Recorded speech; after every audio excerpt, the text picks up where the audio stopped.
Big Bertrudes. Didn't read it? Whatever. We got the gist of Big Bertrude already. This is the place. Let's go see my client's companion as soon as you are ready. Anybody to talk to? No? I'll have disappointed. Seek Big Bertrude.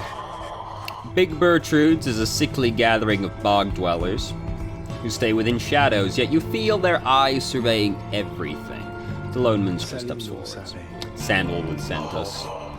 Those words are enough to make the bog dwellers snap to attention. They emerge from the mud and dark and begin inspecting your black wagon with their strange tools. Relax. One of the bog dwellers slithers forth. She is larger than the rest and leaves no doubt that she commands the others. Thou speakest the name Sandalwood. We would know his whereabouts. Reveal them to us. Good day to you, Big Bertrude. It is a pleasure to meet you at last. For Sandalwood always spoke highly of you and your home. He did he? In turn, we know who thou must be. Yet thou speakest of the past. Sandalwood, doth he yet live? Speak plain and quickly. To be quite frank with you, madam, I do not know for certain, for I have been apart from him for some time, carrying out his will. Though I have faith that Sandalwood, lives. As for his current whereabouts, I understand that he awaits us near Waking Wood beyond the waters. We wish to seek him there, though as you can see, our wagon is ill-suited for the task. The one called Bertrude frowns at this, studying the lone minstrel all the while. Indeed. Then leave us. Return at dawn. That is all. By your grace, Big Bertrude. The lone minstrel turns away, but Hedwyn stops him. Hold on. Are you sure about this? Leaving the wagon in their care? All should be in accordance with my client's plan. You keep calling Sandalwood your client. He must reward you well. Aye, in a manner of speaking, he helped me find a sense of purpose I thought lost. Hedwyn nods at this, then turns to you. Well, my good friend, I guess we'll see what happens, right? I'm off to let the others know. You find yourself with time for your vocations. Ways in which you can make yourself useful during occasional moments of free time, while the bog dwellers go about their business. Well...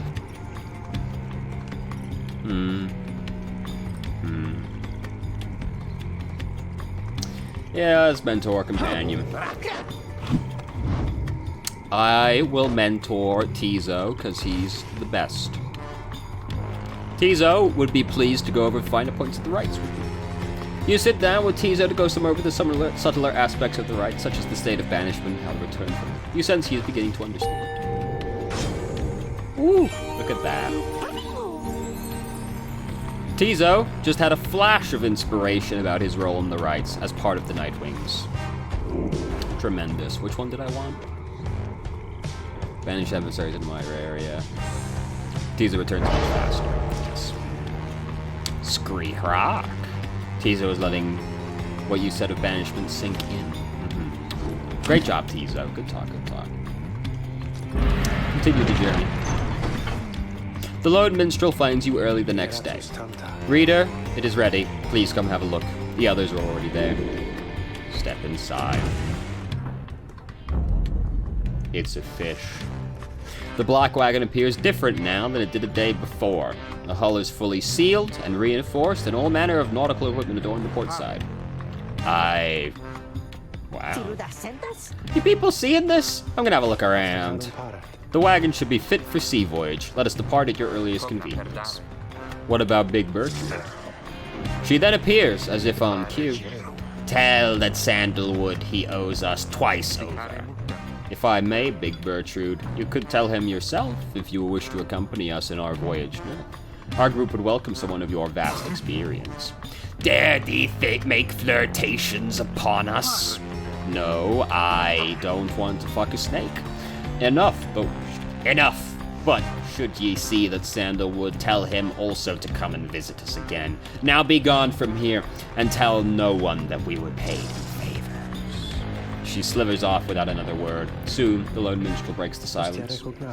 We are fortunate that she assisted us, but we should go, just as she said. I know the navigational controls and shall explain. This is so exciting! I don't know how to swim. Scree. Tizo seems to share Faye's enthusiasm for heading out to sea.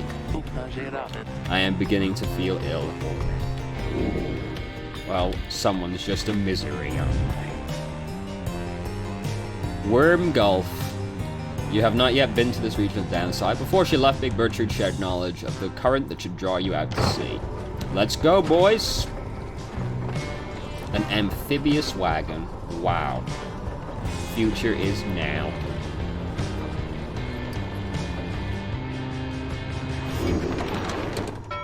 Okay, we did transform. I wondered if we were just going to jump straight in and have it work.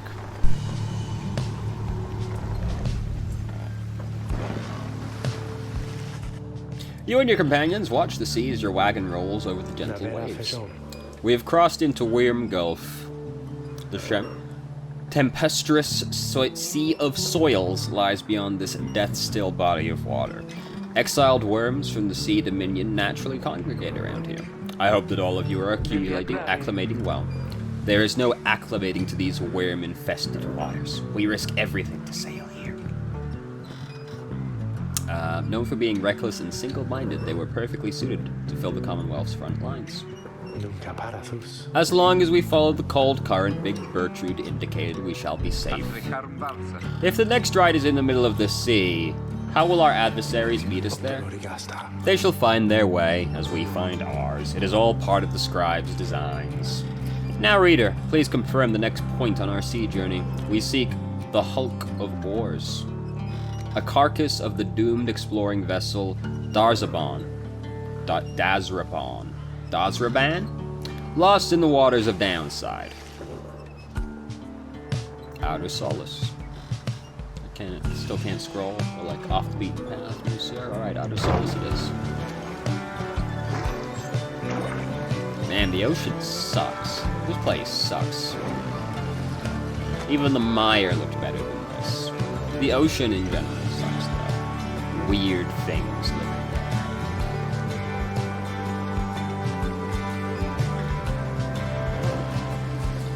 Correct. The wagon continues rolling gently across the waves, which seems to you a welcoming change of pace after having come from flagging hands not very long ago. However, Jody seems more concerned now than before and paces ceaselessly. When she notices Ruki, she stops him for some questioning. Greentail, how is he doing? Who, Hedwin? Oh, he's pretty much the same. Been up all night, retching into the waters if I had to guess. His first time out to sea. His first. She turns to you. Reader, please check on Hedwin when you have the opportunity. He requires our support and we require his swift recovery. You wish them a good afternoon as you go to check up on the others in the group. Later, you find Hedwin looking out of sorts. Oh, hello my friend. It's just, the sea hasn't been good for me, I guess. It's funny, all this trouble, just to get back to the Commonwealth of all places. Hey, tell me something. What do you miss the most about that place?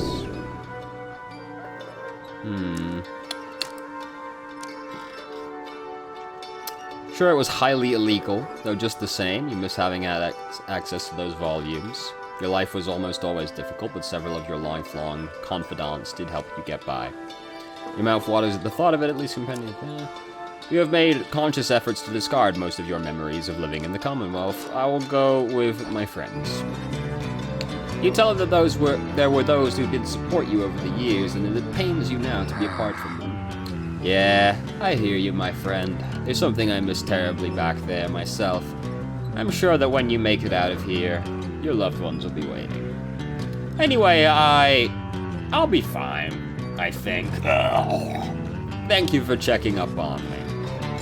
You sense he wishes to be alone. There is not much to be done for him now. May he soon get well.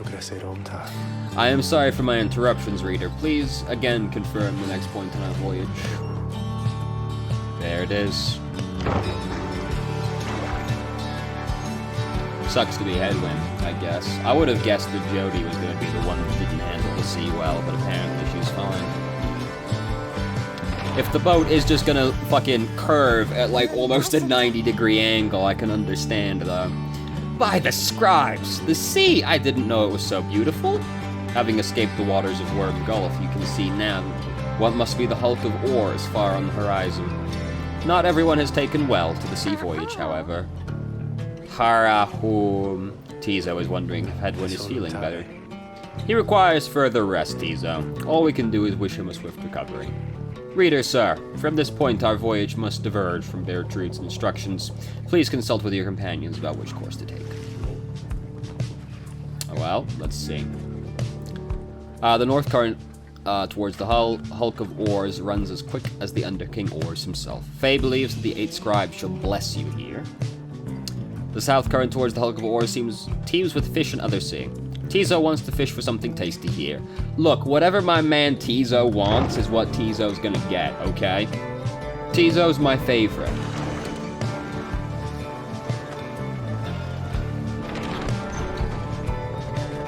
What you got for us, Tizo?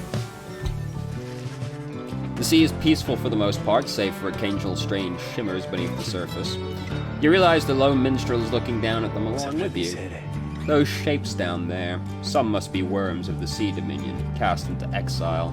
A vast and war-torn undersea reign, home to untold numbers of amphibious worms.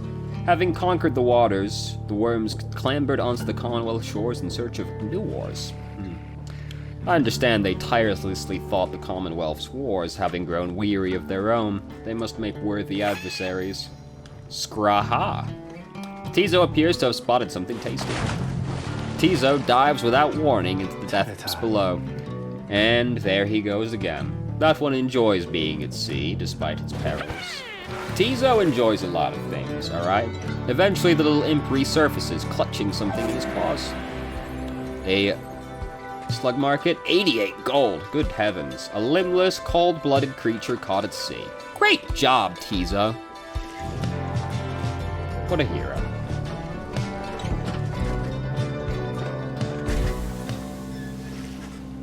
At last, you arrive at the hulk of oars. After journeying across the sea, it seems the next ride is to commence here soon, though there is no sign of your adversaries yet. Alright, let's see who we can talk to. We've also found a page. Hey, Jody. Reader, a moment of your time. You ask what is on her mind. Hedwyn. He is beginning to recover from his illness. However, its sudden onset serves as a reminder, I believe. I have known Hedwyn since he was a child. Even now, I hesitate to say that he is grown. Nevertheless, there are such things that even I would never say to him directly. For instance, I struggle with his confidence at times. Whether he leads us to freedom or our doom, I am ambivalent. Speak not a word of this to him, of course. In case that is unclear, I shall tell him in my own way if and when the time requires. In any case, when times remind me of his mortal weakness, I end up having to consider what should happen when we become separated permanently. She trails off a while. What I mean to say is, you want to fuck him? Is that what you mean to say? You should know that I am fully pledged now to this quest of ours, whether Hedwyn is the one to lead us to its end or not. I have my reasons. One of them is him. I expect the same holds true for you. That is all I wish to say. Take care, reader. She nods and brushes past you toward the door. Okay. Can't harass. Oh, ting, ting, ting. A limbless, cold-blooded creature rescued from the sea. It is fully grown and has led a rich life, a keepsake from Worm Gulf. Wow.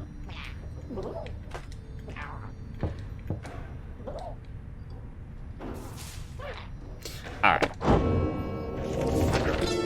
What we got? Down the river. The Emperor Salim Mir knew naught of this, of course. His expedition yielded not the treasure he desired, but brought him closer to his country than he had ever been before. As he traveled down the river Scalorian, in pursuit of greed, he found instead an inkling of shame. He saw the sunken faces of his people, heard their words for him. In time, he could not ignore it, and it proved more than he could bear. The river fully claimed him, his belongings, and his retinue. Once the people heard, I understand they cried with joy. Perhaps he ought to have perished, but the mercy shown to him, I think, is what transformed him. What a touching story. Among the Black Wagon's seafaring equipment, Headwind uses it to signal when food is ready. Oi! Oh, you just keep on ringing that bell, chum. Keep at it. Rookie seems to be taking issue with your frivolous use of the nautical bell. After all, there is no sign of a nautical emergency, nor a prepared meal. Oh, I know it's not mealtime. It's fine. I'm starting to really enjoy the constant ringing sound. Though, now that it doesn't mean anything to me or anyone anymore. Besides, ringing that bell is probably some good exercise, right? And it's good training for my ears, too. You know we curs have ultra-sensitive hearing, don't you? Well, not anymore, I don't. Anyway, thanks. I mean that. He storms off. Rookie shall never forgive you for abusing the nautical bell. Then so be it. Rookie reappears, laughing heartily. He was only joking. Probably. Good talk, T. Alright, let's go to the shop. Oh, hey, you guys. Funny running into you out here right in the middle of the drink. Know what I mean? Not a lot of customers today, so have a look. I'll give you a good deal. When aura casting raises the bear's maximum rage by 8%. The thorns are long dead and dried, yet retain some old enchantment through their superficial pain they cause. I'll just buy the dust. Thanks. Oh yeah, I should sell you this fish, too. Have some fish, bruh. This is still much too expensive. Oh, you guys really are my favorite customers, you know? Maybe also your own. Commence the rites. Having landed at the hulk of oars, you and your fellow exiles now anticipate the hour that the rites are to commence again. What do you think, Tizo? Don't I just look like Mr. Headwind? Tizo is worried that Headwind is still feeling unwell. Wait, I think... What's that? A serpentine creature...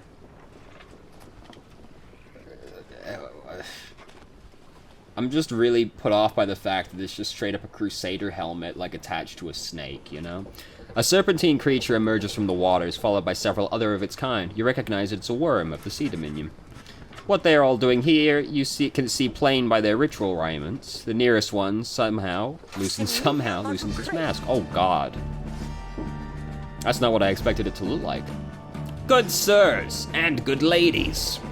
So it is you that heed the summons to glorious competition against this knight and his brigade.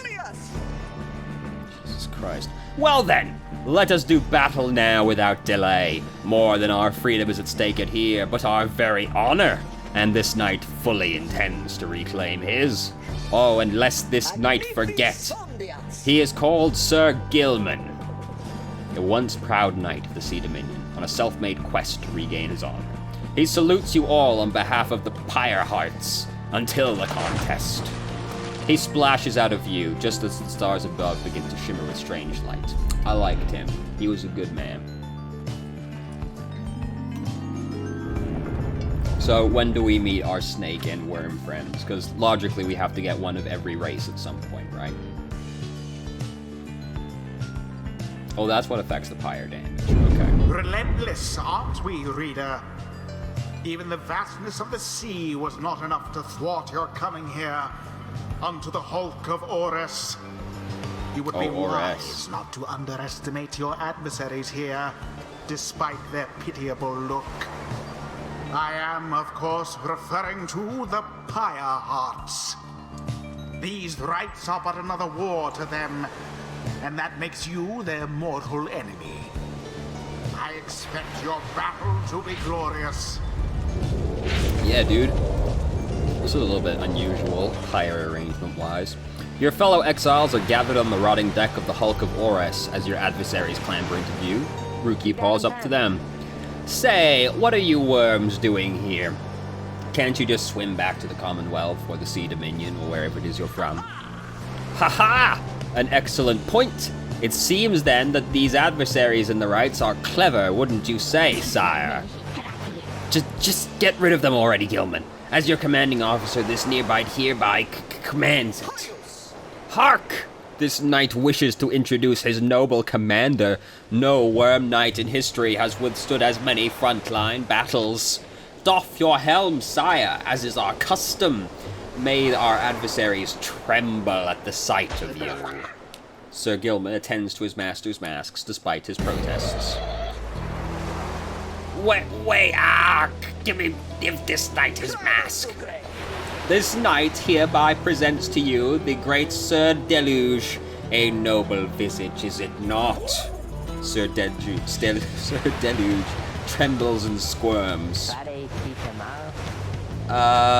So yes, you can swim or no? Ha! Of course we knights can swim. All knights of the Sea Dominion can. But we are exiles in this land, same as ye. We can swim, 'tis true, but 'tis summarily impossible to swim back up the river down which we were flushed in the here. Nay, there is but one way to return. Silence, Gilman! Nobody cares. Back to your post. Sir Gilman hesitates, but does as he is told. This knight knows who you are, Nightwings, and he is not afraid of you! He somehow climbs back into his mask and coils up to his full height. Now, on guard! The exiles of the Worm Triumvirate take their positions as you focus on the Book of Rites. Alright. Weird. Reader, Hedwin's illness means he cannot help us here. He shall be counting on us. That's fine. I wasn't planning to take Hedwin. Because we're gonna go with the 3 that we usually go with. Tizo. And Faye. Faye. All 3 of the fast It is ones, pretty done. much. Oh wow, I've heard so many tales of the Worm Knights. I thought they would be more impressive, though. Gilman, status report. What is the enemy's position? They now stand ready to confront us, sire. A very brave triumvirate they seem to this knight's eye. Brave? Air-sucking monsters, one and all. Pyre hearts, be ready. Air-sucking monsters. How fucking rude. Alright, we're gonna... Oh. Oop. No. Okay, that's fine. Got him. Alright, easy peasy. Give it up. Oh fuck, the aura they leave behind lasts a while. It's okay, Tizo's in. Glory to the Nightwings, first of all. Alright, Rookie, second time's the charm. Remember Alright, didn't think that was gonna work. It worked. Alright, your turn now, Faye. Oh, what the fuck? Oh, fuck. A mere attempt. So, it seems that the worms are pretty mobile. Come on, Tizo. Oh, no! Jesus Christ. Alright, just kind of like mince straight through them. Sick. They've got a really small overall aura, so that's nice. A blow against the adversary's pyre. Got an achievement, a fast talker. Gilman, your form is sloppy. Fight them as though your miserable life is on the line. Your words do wound me, sire. This knight gives every right his very, very best. Though perhaps we do have much to learn from such a brave triumvirate as the one whom we now face. Whose side of you are you on? Get out there and vanquish them at once. Harhoil. Tizo notes the Pyre Hearts seem to be too busy arguing to pay you any attention. There seems to be dissension in your adversary's ranks. Sick. 'Tis little wonder these fool worm knights are no longer fit to serve the Commonwealth. Really? So it is. Well, good job, boys, I guess. Once more like that and we are finished here. Clap.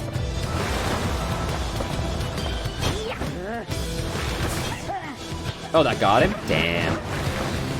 Alright, Tizo, you got presence unmatched. Go get him. Your Oh, really? Okay. I'm a little upset. Oh? Oh, Jesus. The flames of freedom. Great. Alright, Tizo, just go get him with your indomitable presence. Banished. Hey, come on. You want to touch Tizo's aura? Yeah, that's what I thought. Got it. Oh, what the fuck? Alright. And it is Got it. done. The Nightwings prevail. No silence. Their adversaries prove no match for them. Great The job, fight team. is ended. Those worms were quicker, alright, but Rookie Greentail's quicker. Scree-ha. Tizo is very pleased to have prevailed against the Worm Knights of the Pyrehearts. The sea was making me a little queasy, honestly, but we still won. We won. This night commends you, noble Nightwings. Gloriously fought indeed, and this knight shall wistfully remember this defeat until the end of his days. Silence, Gilman. This is all your fault, and now cavorting with your enemies. How dare you? This knight was attempting honorary compliments, sire. Is it not in accordance with the right to praise one's adversaries on a worthy outcome? Worthy? This knight will show you worthy, you miserable little minnow. You are a failure, Gilman. Get now from this knight's sight. What stirs Can we take now Gilman? in the hearts of all these I would like to exiles? take Gilman. His team doesn't appreciate Gilman. I appreciate him.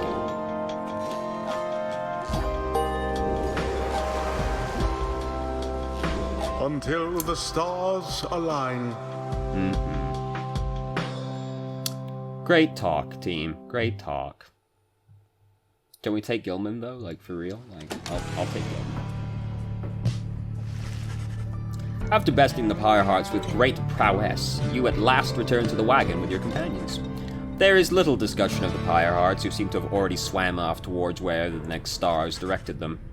Instead, your fellow exile's attention turned towards your companion, who was absent for the rite. How is Hedwyn? The lone minstrel makes a sound, but no words form as yet. Something is troubling him. I urged him to remain bedridden, and he simply would not listen. I am very sorry, but... Wait. What? Everyone stares at the lone minstrel in stunned silence. The lone minstrel breathes a heavy sigh, but then... Hey, what's with the long faces, everyone? Minstrel! I should wring that neck of yours! As I was attempting to explain, Hedwyn is already up and about, despite my having strongly recommended further rest. Those that are unaccustomed to sea voyage and take ill, they are very likely to experience further symptoms if they do not remain bedridden or at least sedentary. Hedwyn is running a considerable risk of having to spend another night in great discomfort. What are you, a doctor? Nay, although I traveled with one once, extensively. So I'm pretty much an expert. Look, I appreciate your caution and concern, Tarek. Is that his name? Tarek? I forgot what his name was, to be honest with you. It's just the minstrel to me. But I'm pretty well accustomed to discomfort here, and I had to see how things turned out tonight. I haven't had to stay out of a rite like that before. So you are back among the living then, Hedwyn. I was just seasick. Nevertheless, your full recovery requires rest. I think we could all use some rest after tonight. Anyway, thank you, everyone, for your concern, and I'm sorry that I worried you or caused you further burden. He turns to you. My friend, what do you say we figure out where to go next? I'm beginning to miss being on solid ground. You follow him outside. Hey, I wanted to thank you for conducting the rite back there without me being there. I could rest easy knowing you and the others would get through it. Anyway, I'll leave you to your reading. Can't begin to imagine where we'll be off to next. Will we pass anywhere in downside I've ever been? Even Jody hasn't gone this far. He bids you good evening as you turn your attention to the sky. Where are we going? We're going... No, that's where we are now. I'm stupid. We're going... Nope, not there. Where are we going? Further north? Oh, yep, there we go. Trestia? The Silver Star? The Silver Star burns bright over the fissured lands of Black Basin. Oh. That looked like a JoJo. Still further north, then. Not simply north. This shall prove difficult. What's the problem? Our destination is beyond the deathless tempest. A vessel such as ours has little hope of traversing it intact. A tempest raging in the seas of Solus, seemingly for all eternity. The storm that arose after the death of the sea titan, unfathomed Pyrrhus, never has entirely subsided. Can't we go around it? Given our confrontation with the Pyre Hearts, our chances back in worm-held waters would be even worse. Come on, people, it'll just be another day in the downside. Go get yourself some sleep while we still can. Bet you'll feel better in the morning. Your optimism is infectious. Isn't it? You all concur that rest is in order, for the sea journey has been taxing to everyone. Come daybreak, you shall find a way to sail past the deathless tempest. Let's talk with our friends, though. Tizo, my friend. He seems to have something on his mind. Tizo has been in a rather cheerful mood since being out at sea and seems pleased to see you. Tizo is grateful at having had the opportunity to catch a fish, for old time's sake. Tizo is asking if you want to know why he loves fishing so much. You sense his inquiry is rhetorical in nature, so you anticipate his response. Tizo loves catching fish because he hates them and everything they stand for. Tizo, I feel like we're really connecting right now. I too hate fish and everything they stand for. He has devoted his life to the eradication of their kind ever since they killed his family. Jesus Christ, Tizo. He seems on the verge of tears, though as far as you are aware, imps cannot cry. Then he leers at you, eyes wide, expecting your response. It seems he told you a joke. Yes, laugh heartily. Tizo seems like he could use some encouragement, assuming what he said was, in fact, in jest. You muster your best belly laugh, following Tizo's joke. He stares at you sidelong for a moment.